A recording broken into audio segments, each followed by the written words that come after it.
Hola, bienvenidos a Historias de Sazón. Yo soy Alan. Y yo soy Monse. Y este es su podcast gastronómico favorito, donde finalmente el universo escuchó nuestras plegarias y sus plegarias.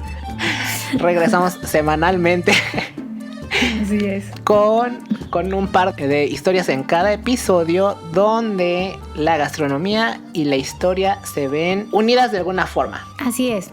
Puede ser un invento, un personaje histórico, una receta, un evento. Un evento, ajá. Pero de alguna forma en la que convergen la historia y la comida. Exactamente.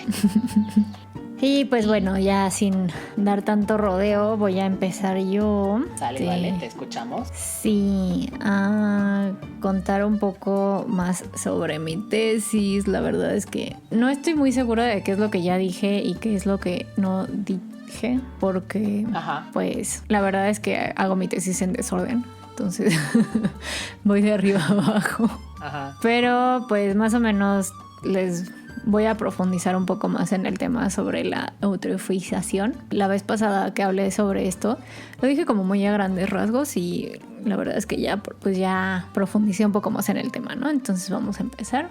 Bueno, como les había dicho la semana pasada, gracias al crecimiento de la población y al rápido avance de las tecnologías que se dio en las primeras décadas del siglo XX, cambió radicalmente la producción en el campo, ¿no? O sea, se intensificó de manera exponencial la cantidad de productos y se exacerbó el uso de combustibles fósiles y sustancias químicas como fertilizantes sintéticos, insecticidas y herbicidas. Y los productos que más se favorecieron de este cambio fueron principalmente los cereales como el trigo para hacer pan, el arroz y el maíz. Y se hizo como una bifurcación en cómo se aprecia el maíz en el mundo, ¿no? O sea, como que por un lado están los países que tienen la tradición del maíz, que tienen como esta cultura e historia íntimamente relacionada con el maíz. Obviamente México, pero no solo México, ¿no? También muchos países pues sudamericanos y en el norte de América también, como las primeras civilizaciones norteamericanas. También esas tienen como una relación muy, muy íntima. Hablo de las primeras naciones, no de, no de los americanos actuales. O sea, sí de los americanos actuales, pero los que son descendientes de las primeras naciones, ¿no?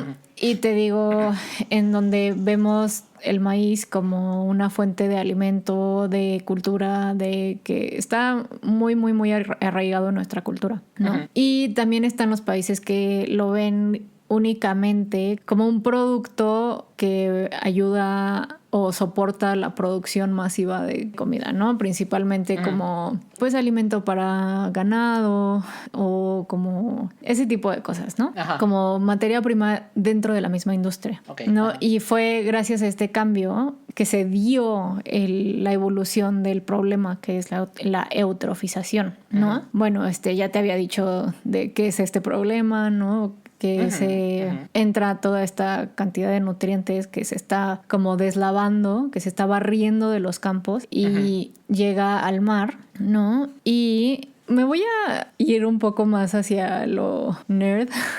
Ya sé que tú lo vas a disfrutar, Alan, porque a ti te encantan estas cosas igual que a mí. Pero vamos a empezar a hablar como de bacterias y cianobacterias y ese tipo de cosas, ¿no? Yo te había dicho, ¿no? El crecimiento del fitoplancton no es algo malo. O sea, que se den estas en sí no es algo malo, ¿no? Pero el exceso de nutrientes que hay en la tierra, principalmente nitrógeno y fósforo, significan un cambio en el balance de los ecosistemas. Y junto con el resto más bien junto con otros factores que se están dando ahorita, o sea, como que todo es una olla de presión que está sucediendo, ¿no? Que el cambio de temperaturas se favorecen el aprovechamiento de ciertas especies de algas que se pueden adaptar y pueden explotar estas nuevas condiciones climáticas, resultando en el crecimiento de estas algas perjudiciales. El cambio de la disponibilidad de nutrientes en los cuerpos de agua están afectando a la biodiversidad desde la tierra hacia el mar y se hace hincapié en el incremento de nitrógeno, porque en comparación con el fósforo, o sea, ponte tú que el nitrógeno se ha incrementado el uso de nitrógeno como en 700% y en el fósforo solo 30%, ¿no? O sea, es como... Ajá. O sea, estas no son cifras reales, solamente estoy como que en comparación el nitrógeno ha crecido muchísimo más que el fósforo. Y como que el cambio en estas proporciones que se encuentran de forma natural de estos nutrientes en el agua es lo que está como favoreciendo ciertos, o sea, se hace como no sé cómo explicarlo, o sea, como que en la naturaleza todo encuentra su balance, ¿no? O sea, como que siempre hay formas en las que como hay tanto de esto y tanto de esto, entonces ciertos tipos de alga se saben adaptar y los otros no, y entonces se mueren unos y crecen otros, ¿no? Entonces es este cambio de proporciones entre los nutrientes que cambia la estructura de una comunidad de algas o de crecimiento de algas y se hacen competencias entre las diferentes variedades de algas que necesitan diferentes proporciones de estos nutrientes, ¿no? Como te digo, no todas las algas marinas tienen la capacidad de adaptarse a estas nuevas condiciones. Sin embargo, las variedades que sí logran adaptarse tienen muchísima más oportunidad de crecer y entre estas se encuentran algunos tipos de algas que alimentan cianobacterias y bacterias dinoflageladas que se favorecen de estos cambios en la disponibilidad de nutrientes, ¿no? También hay evidencia de que dependiendo de las proporciones de nitrógeno y fósforo es el nivel de toxicidad que producen estas cianobacterias, ¿no? O sea, como tú sabes, todas las... no todas, pero estos microorganismos, algunos cuando metabolizan los nutrientes y por parte de su proceso natural liberan toxinas, ¿no? Entonces, mientras haya más nitrógeno o fósforo, o sea, dependiendo la variedad de cianobacteria y dependiendo de la variedad de alga, como hay tanta disponibilidad de nutrientes, entonces pueden secretar muchísimo más toxinas. Una de las más prominentes, para dar un ejemplo, es la toxina microcistina, abreviada MC, de la cianobacteria de agua dulce Microcystis, pero otros tipos de cianotoxinas como la saxitoxina, la nodularina y la espera, es un nombre complicado. Cilindrospermopsina tienen como los mismos aminoácidos que dependen de una cantidad grande de nitrógeno para ser asimiladas y entonces liberan muchísimas toxinas. ¿Y qué es lo que no queremos? Aguas tóxicas. ¿No? Exacto, básicamente. Y pues bueno, obviamente la consecuencia de estos hábitats es que se cambia el pH y se acidifican las aguas y se pierden ecosistemas marinos completos. Y bueno, ya todo lo que ya te había dicho sobre el exceso, sobre cómo las algas tapan la luz. O sea, como que es un cóctel de factores horroroso, ¿no? O sea, todo malo. Pero bueno, ya te había dicho la semana pasada que iba a hablar un poco sobre las causas y la verdad es que sí tengo un poco de información sobre eso, entonces te lo voy a compartir ya de una vez, ya que estamos en esto. Ya que andamos aquí. Bueno, como ya te había dicho, el problema o más bien este problema es por obra de varias actividades humanas, ¿no? Algunas pues son más relevantes para aquí porque pues unas no son sobre comida, ¿no? Pero de todas formas contribuyen, ¿no? Una de ellas es la quema de combustibles fósiles. Como sabemos, la emisión de gases de efecto invernadero libera muchísimo nitrógeno al año en todos los continentes y pues añaden esa presión en el ambiente, emiten óxido de nitrógeno y contribuyen a la eutrofización liberando nitrógeno también, que luego se disuelve en el agua y pues afecta esto, ¿no? Uno de los más importantes que sí son relevantes para la investigación que estoy haciendo yo son los fertilizantes sintéticos. Ya los había mencionado antes, ¿no? Y es chistoso porque aquí se entra un poco en una paradoja, ¿no? A pesar de los millones de hectáreas de cultivos industriales que existen en el mundo, muchísimo de la comida que todavía comemos lo hacen pequeños productores individuales, o sea, como medianos y pequeños, ¿no? Entonces, aquí es en donde te digo que entra la paradoja porque la comida que comemos nosotros depende de estos pequeños productores que dependen del clima para pues tener sus cosechas, ¿no? O sea, en los ciclos de lluvia, de toda esta tradición milenaria que ya se viene manejando desde tiempos ancestrales, ¿no? Ajá. Sin embargo, los campos industriales son como los que más están contribuyendo a este proceso de la eutrofización, que a su vez está acelerando el cambio climático, ¿no? Entonces, como que el campo depende del clima, pero al mismo tiempo está causando el cambio climático. En México, a pesar de que sí hay producción agroindustrial, la mayor cantidad de comida que nos llega a nosotros a nuestra mesa no proviene de esos campos industriales, porque te digo que casi todos esos industriales son para alimentar al ganado, ¿no? O sea, son como un subproducto de la misma industria, ¿no? Entonces, te digo, es como una situación preocupante, diría yo, ¿no? El suelo cuenta con una compleja red de microorganismos y organismos que trabajan en conjunto para absorber los nutrientes de la tierra. Sin embargo, estos procesos constantemente están siendo interrumpidos por el arado, la labranza y el uso excesivo de fertilizantes y los plaguicidas, ¿no? Ajá, los plaguicidas sintéticos. Gracias a la industrialización y el desarrollo de la tecnología, que a través de un proceso que se llama Haber-Bosch lograron tomar el gas de nitrógeno y convertirlo en fertilizantes. Y esto llevó a la Revolución Verde, que aumentó la producción del campo muchísimo y por lo mismo contribuyó al rápido crecimiento de la población mundial, porque había más comida, ¿no? Entonces la gente, pues podía haber más gente a inicios del siglo XX. Y pues bueno, este uso de estos fertilizantes de nitrógeno ha crecido exponencialmente en las últimas 4 décadas, ¿no? De hecho, el 85% de todos los fertilizantes sintéticos que se han creado ha sido a partir de 1985, o sea, hace nada. Y el sector agrario representa el 50% de estos fertilizantes.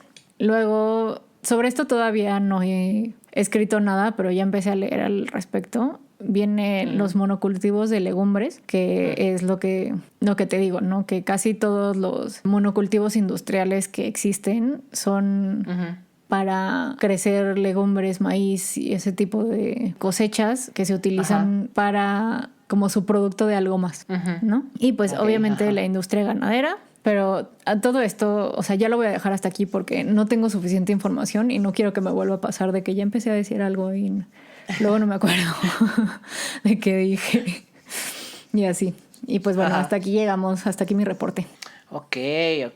Pues no sé si estoy haciendo sentido. O sea, como que me pongo muy nerviosa cuando hablo de este tema porque me da ansiedad. Ajá, es que es justo lo que te iba a decir. O sea, realmente tenías razón cuando nos advertiste que este es un tema que te causa la ansiedad, te da la ansiedad, definitivamente. Y digo, o sea, sí está súper complejo toda esta situación que nos cuentas de que el campo depende del clima, pero el mismo campo es el que está afectando y está ayudando es una paradoja muy desafortunada, la verdad. Ajá, sí, definitivamente. Y digo, o sea, creo que tú lo mencionaste hace poquito en redes sociales o hiciste el retweet, ¿no? De que, o sea, estamos en junio y caen unos granizos que parece, o sea, parece una tormenta invernal. Y, o sea, si todavía hay gente allá afuera que no cree que el cambio climático de veras nos está pasando factura ya, o sea, es momento de que se informen un poquito más, ¿no? Porque sí, definitivamente es algo tan serio y algo tan preocupante y que nos está aconteciendo, ¿no? Sí.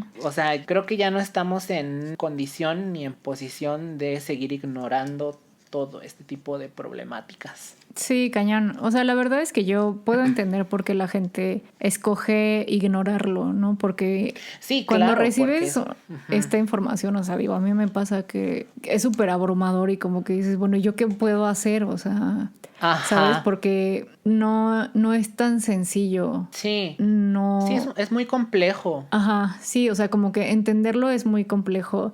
Y luego entender en cómo participas tú y cómo puedes dejar de participar es todavía peor de complejo, porque dices, es que toda mi vida, o sea, todo el sistema está hecho para que sigamos contribuyendo a eso, ¿no? O sea, todos los sistemas están construidos para que consumamos de estas y contribuyamos de cierta u otra forma al cambio climático. O sea, digo, no creo que sea con esa intención, ¿no? Pero... Sí, no, definitivamente no, pero queriendo o no, terminamos participando. Ajá, entonces pues es muy abrumador. Entonces, Sí. no los culpo si se sienten abrumados por la información que les estoy dando. Espero que les interese más de lo que les abrume y que quieran como continuar con la escuchando mi investigación hasta que llegue a las soluciones, porque sí planeo llegar a las soluciones eventualmente, ¿no? Pero mientras tanto es importante mantenernos informados sobre estos temas, creo yo. Sí. Entonces, si tienen curiosidad sobre este tema y sobre qué pueden hacer y no pueden esperar, los invito a que busquen información. Hay muchos recursos en internet, hay muchas personas que hablan sobre esto, hay libros y pues vean qué acciones personales y comunitarias pueden tomar para frenar esto, porque es importante. Sí. Bueno, espero que tu historia sea menos menos terrorífica que la mía. Pues sí, es una historia bastante cotorra, diría yo. A ver. Bueno, de lo que les voy a hablar esta semana es de la historia del pan en México. O sea, literal, tal cual, nuestra historia panadera. Genial. Digo, ya sé que hemos hablado en bastantes ocasiones con temas relacionados al pan y todo, pero es que hay mucha tela de uno más, ¿no? Es que hay mucha tela de donde cortar. Sí, hay mucha tela de donde cortar con respecto al pan. Y es así como que dices, pues, ya hablamos 20,000 capítulos, pues uno más no va a afectar. No, al contrario, entre más sepamos del pan, mejor. Sí. Y pues bueno, empezando con esta historia, algo que creo que ya todo el mundo sabe es que el pan, igual que la tortilla, es un acompañante de diversos platillos, ¿no? De la gastronomía mexicana. En algunos es casi obligatorio. Y pues el pan también es un producto que es parte de la canasta básica, es un alimento súper básico y es realmente un alimento muy simple, ¿no? En cuanto a su composición, porque si bien algunos les ponen, les quitan, les añaden, les integran, o sea, su base es harina, agua y levadura, ¿no? Entonces, pues es un producto muy, muy noble que se presta para muchas cosas y es un producto que prácticamente está presente en todos los hogares mexicanos, ¿no? En cualquiera de sus presentaciones, que si un pan dulce, que si un pan salado, lo que sea, ¿no? Sí. En la historia apareció hace más o menos unos 8,000 años, aunque hay historiadores que incluso se atreven a mencionar que tiene más de 12,000 años en los primeros panes. Entonces, pues sí, ya tiene un camino muy, muy largo recorrido. Y pues su llegada a México se remonta evidentemente a la llegada del trigo con los españoles, ¿no? Con los españoles. De acuerdo a varios relatos populares, el trigo llegó de la mano de un esclavo negro que estaba al servicio de Hernán Cortés. Este siervo, de nombre Juan Guerrero, y se dice que él había encontrado 3 granos de trigo en un bulto de arroz y que le dio mucha curiosidad porque jamás había visto ese producto, ¿no? Pensó que era un arroz diferente y le dio muchísima curiosidad, entonces decidió plantarlo para ver qué salía de ahí. Me identifico. Tristemente, al pobre de Juan, solamente de los 3 granos que sembró, solamente le germinó 1. Pero según estos relatos, pues dicen que a partir de ese granito de trigo que alcanzó a germinar fue que empezó toda esta producción de trigo en nuestro país. En 1524 fue cuando formalmente se inicia la producción y modificación del trigo criollo a ya un producto tal cual como pan, ¿no? También al principio, en estos años que recién llegaban los conquistadores y todo, los hornos y los amasijos eran propiedades familiares. Pero poco a poco, o sea, te digo, es un producto que se presta a tantísimas cosas que la gente no dudó ni tantito en integrarlo de alguna u otra forma a sus dietas. Entonces, pues, estas propiedades que al principio hacían pan meramente para sus familias, pues se volvieron poco a poco mini empresas dedicadas a la venta de pan para la sociedad en general, ¿no? Ya para el que lo quisiera, para el que le alcanzara, pues ya no podía ir a comprar su pan. Las panaderías de la colonia, eso sí, creo que a comparación de muchas cosas que pasan hoy en día, estaban muy bien reglamentadas. Llevaban unos protocolos muy, muy estrictos en cuanto a muchos aspectos. Por ejemplo, el peso del pan, ¿no? O sea, siempre el pan, todos los panes tenían que pesar lo mismo y no podía haber competencia desleal porque todas las panaderías estaban obligadas a siempre vender el pan al mismo precio para que fuera Mira, qué interesante. algo justo. Entonces, por eso te digo, no, o sea, creo que a comparación de hoy en día llevaban un mejor control en esas épocas.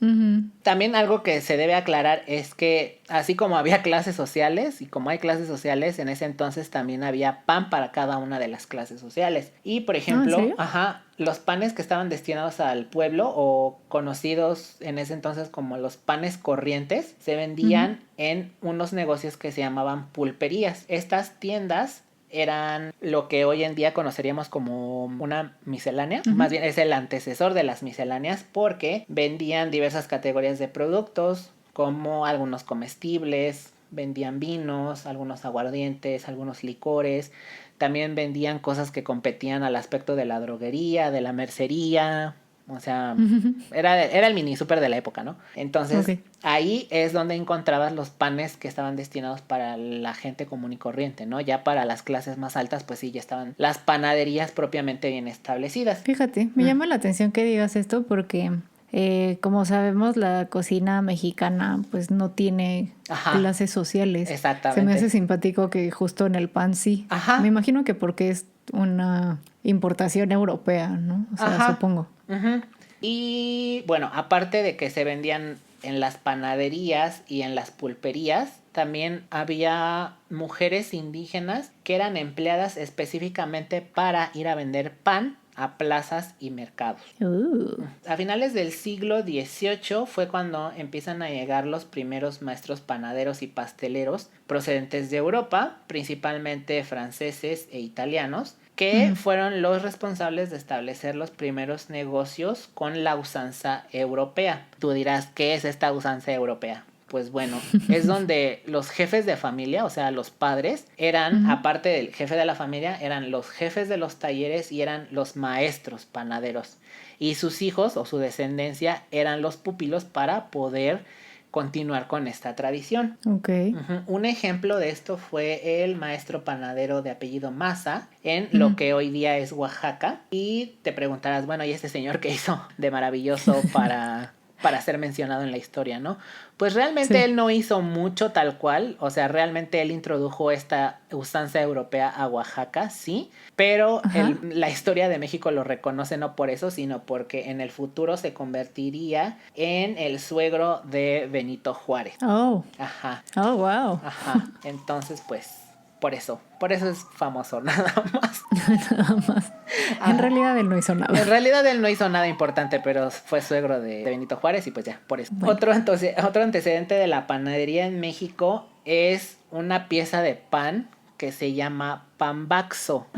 Esta pieza era una pieza de pan que era demasiado apreciada por las clases más bajas de la sociedad, porque era una pieza de pan extremadamente accesible. O sea, realmente cualquiera lo compraba porque era un pan de pésima calidad, o sea, la calidad era lo peor que te pudieras encontrar, ¿no? Poco fermentado, la miga gruesa, pelmazada, dura. Y posteriormente, bueno, en el futuro esta receta se modificaría para hacer un pan más rico y más suavecito y todo, el que hoy en día se conoce como el pambazo.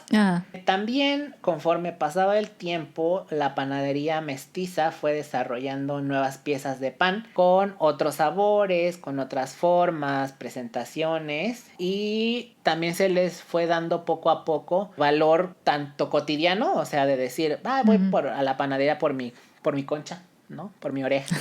Y también se les dio algunos panes, empezaron a desarrollar en esa época los panes, por ejemplo, de feria, ¿no? Que estaban destinados a que la feria de la Virgen, no sé cuál, que a la feria, la fiesta de San algo, ¿no? Es en esta época cuando se empiezan a desarrollar todos estos panes que son muy característicos de las fiestas o de las ferias. También, bueno, es algo que te decía, ¿no? Un ejemplo del pambaxo no era el único. Ujú. Había muchos panes que eran de calidad muy baja, ¿no? Porque los hacían con harina, pues tú ya lo platicaste, ¿no? En algún capítulo que la harina estaba así como medio bautizada con otras cosas, Sí, adulterada. adulterada, ajá. Y el trabajo físico, ¿no? Pues algunos ya estaban súper cansados y decían así como, ay, pues ya nada más la masa así un tantito y la dejaban fermentar un tantito nada más, ¿no? Entonces, pues Sí, por la... también me identifico. Ajá, pues... Creo que todos los que hemos hecho pan nos identificamos con esta frase. Sí, ya quiero que ya lo voy a meter al horno. Ay, así ya. Ajá. Ajá, y pues sí, ¿no? Era un oficio que era, toda la vida ha sido pesado, ¿no? Pero igual lo platicaste en esos ayeres, pues era muchísimo más pesado todavía. Ujú. Un momento clave de la panadería en México fue el porfiriato y la influencia francesa. Un claro ejemplo de esto es el famosísimo pan, el delicioso bolillo, que es un pan salado de trigo que lleva una costra dorada y crujiente por fuera y que esconde una miga blanda y esponjosa. Claramente es algo muy similar a los panes de origen francés como el baguette, que es el mismo principio. Ajá. Que de hecho la técnica adecuada para hacer un buen bolillo es usar una masa madre, que es una Sí. técnica totalmente francesa. Entonces, pues, o sea, muchas ideas Fíjate. de nuestra panadería vienen de inspiración francesa. Me gustaría saber hacer bolillos, fíjate. Sí, a mí, yo los he intentado hacer y es que no me quedan bien pálidos. Entonces, algo estoy haciendo mal.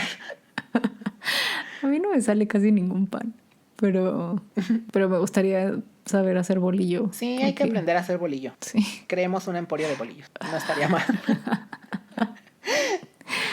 Y pues bueno, continuando. ¿Sabías que México es hogar de más de 1000 tipos diferentes de pan? Entre No salado, sabía que tantos. dulce, ajá. Existen más de 1000 tipos y de hecho un dato que es muy curioso es que México, si bien es un país donde la gente consume mucho pan, hay países donde la gente consume muchísimo más pan que aquí, pero nosotros tenemos el lujo de decir que tenemos más de 1000 tipos de pan y no comemos tanto en comparación con otros porque hay países, te digo, donde comen más, pero su variedad es muy corta. Entonces, Vaya. ajá, es un dato súper curioso respecto al consumo de pan. Sí, es que si algo tenemos los mexicanos es que nos gusta andar inventando. Ajá. ¿No? Uh-huh. Somos inventados. Sí. Cañón. Inventados cañoncísimo. Y pues bueno, dentro de todo este universo de panes, te voy a contar la historia de dos panes muy singulares. El primero es una variedad de bolillo que se llama virote. Seguramente lo conoces. Ah, sí lo conozco.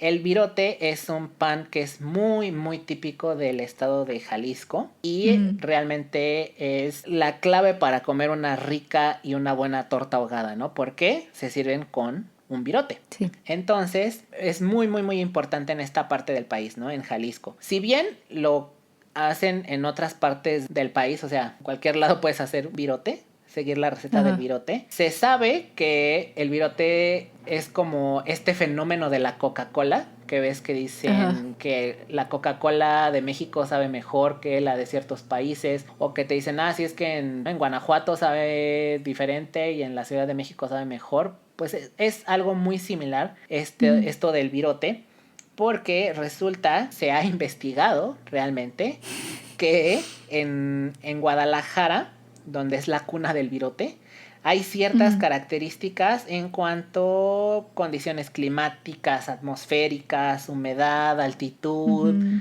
que hacen... Sí, seguro la calidad del agua también, ¿no? Ajá. O sea, como la salinidad del agua. Exactamente.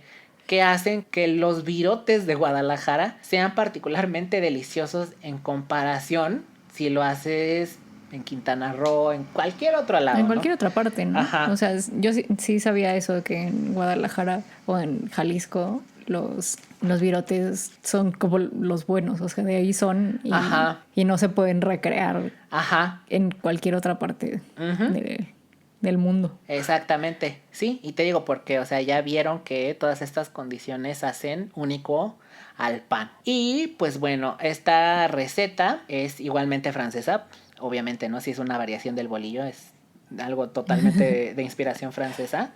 Pues resulta que llegó a México con un panadero que estaba al servicio de Maximiliano. Cuando Maximiliano llega a tomar el imperio y todo esto, pues llega. Y este panadero llega a Guadalajara, donde aparte, es que es una historia medio chistosona, ¿no? O sea, en unas partes no le encuentras pies y cabeza, pero bueno, ahí te va.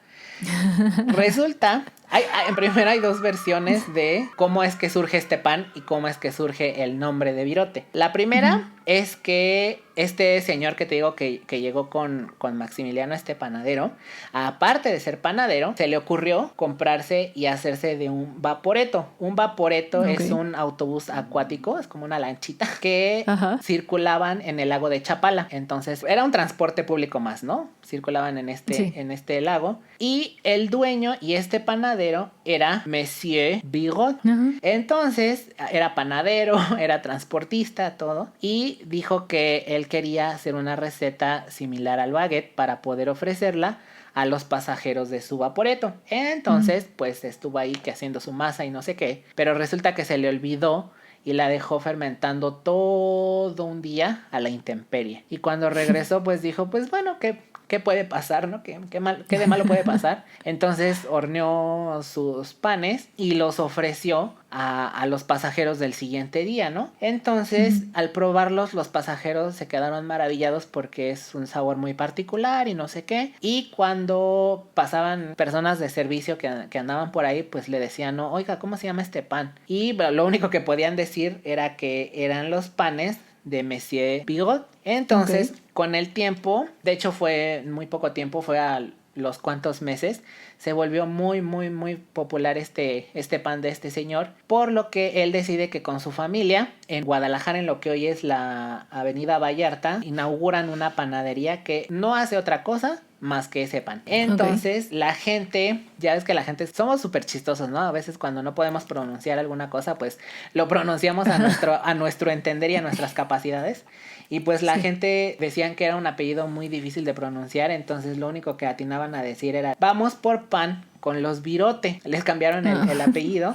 Y poco a poco dejaron de utilizar toda la frase y solamente se quedó en vamos por virote. Y esa es la primera versión de la historia. La segunda versión Pero tengo dudas. Dime. La primera es los pasajeros del pan. El virote es durísimo, ¿no? O sea, como que hay... Nadie se quejó de que era tan duro. Porque, digo, según entiendo... Bueno, no según entiendo, yo he comido virote y todo, y es un pan súper duro porque justo como lo ocupan para las tortas ahogadas, tiene que ser tan duro para que no se... para que no se deshaga.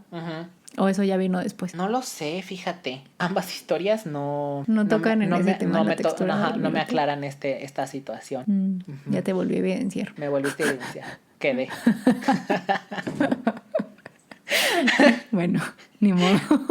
Me quedaré con la duda. Entonces. Bueno, voy a investigar. Debe de haber algún porqué. Encontraremos el hilo. También me puedo quedar con la duda. Bueno, vamos viendo. Sí, vamos viendo.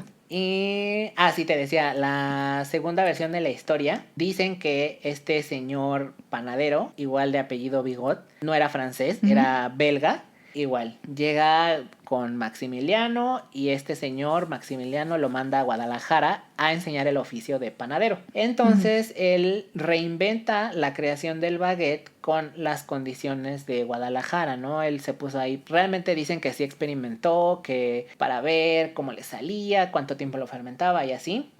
Y pues decía, o sea, al final le resultó el virote.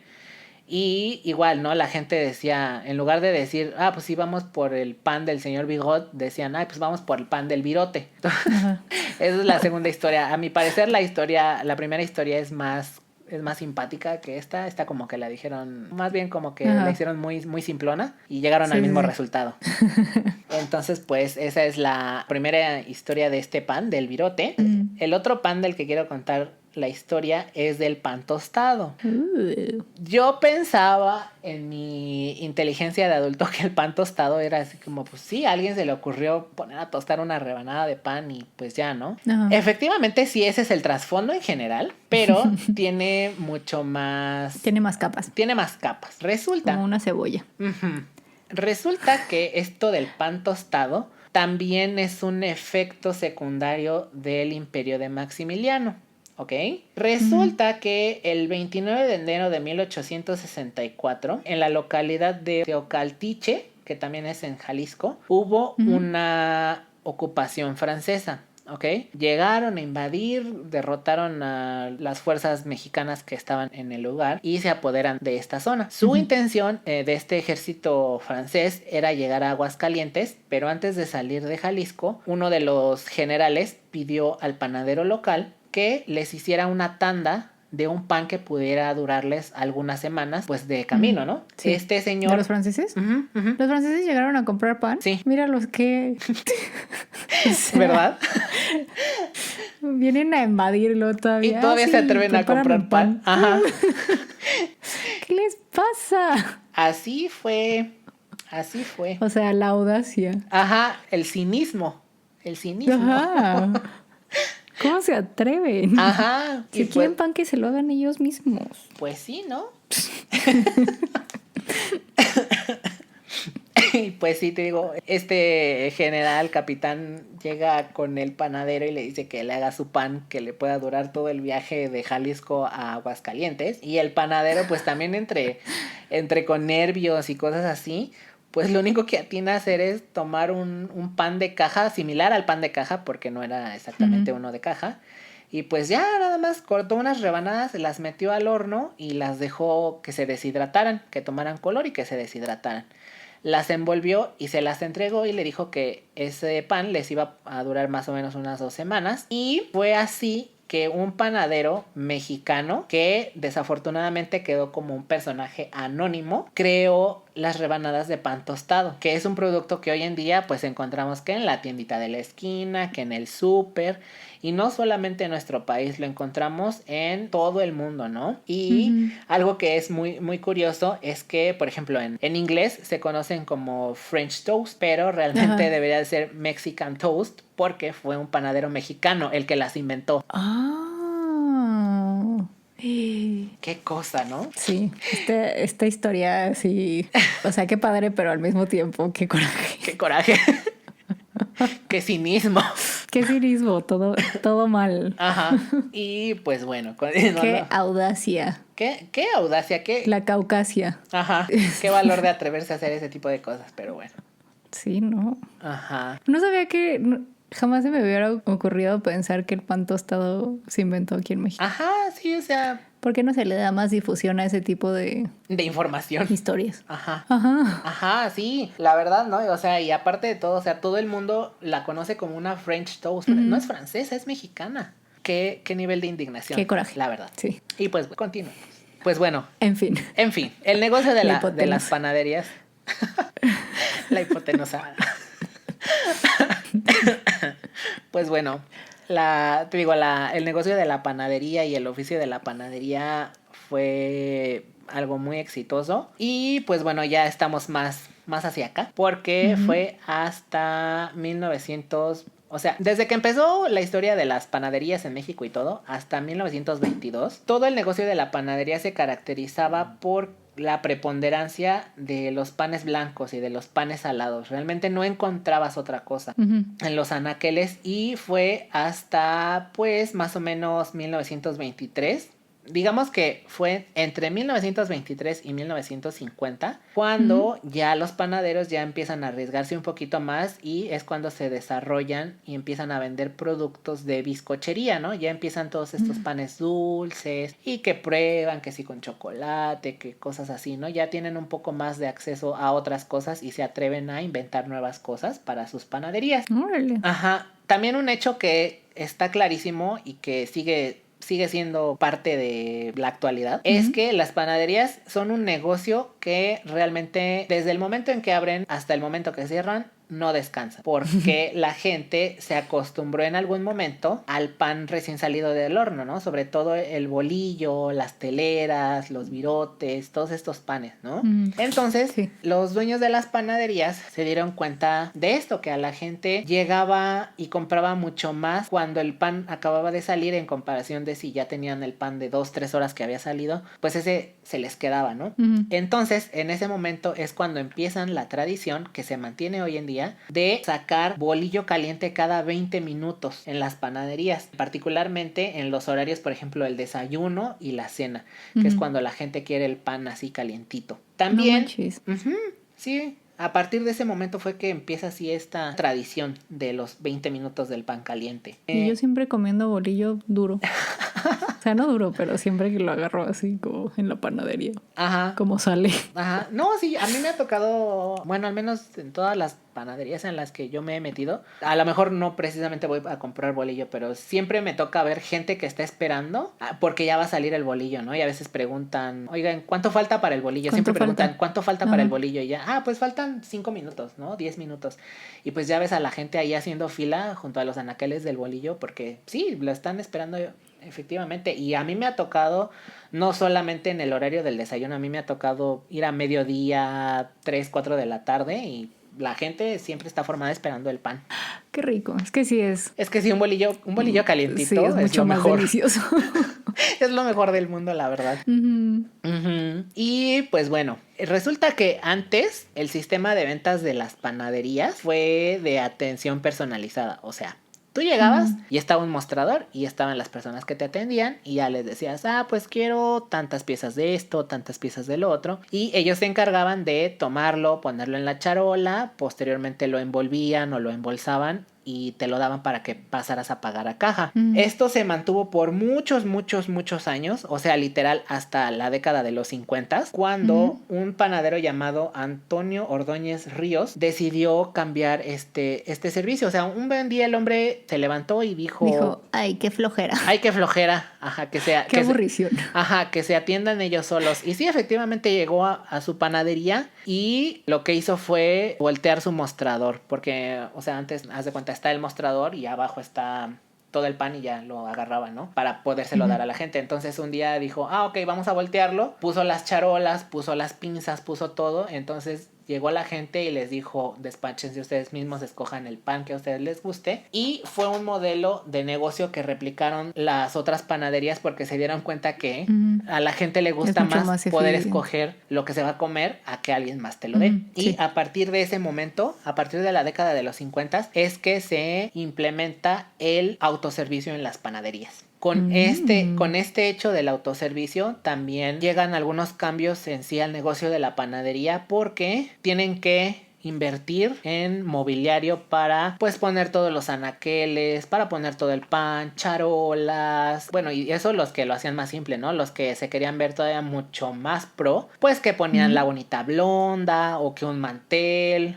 o cosas así, ¿no? Entonces también este crecimiento en la industria ayudó al crecimiento de otras industrias, por ejemplo, de carpinteros, de herreros, porque también hacían algunos de metal, empezaban a contratar nuevos proveedores de algunas cosas, de telas, insumos de papel, como te digo, estas blondas, todo esto, ¿no? Ajá. Y también empezaron a hacer todo esto de los panes, ¿no? De que te presumen los panes en la ventana para que veas y se te antoje. Entonces, esto del autoservicio realmente llegó a revolucionar todo lo que es el establecimiento de la panadería. Fíjate. Y pues ya para terminar, les voy a dar algunos datos que están relacionados con el consumo del pan. El 70% de los mexicanos consume pan diario o más de 3 veces por semana. Esto está, pues ya sabes, ¿no? Por el tema de salud, que te dicen que no es tan recomendable por las harinas refinadas y cosas así.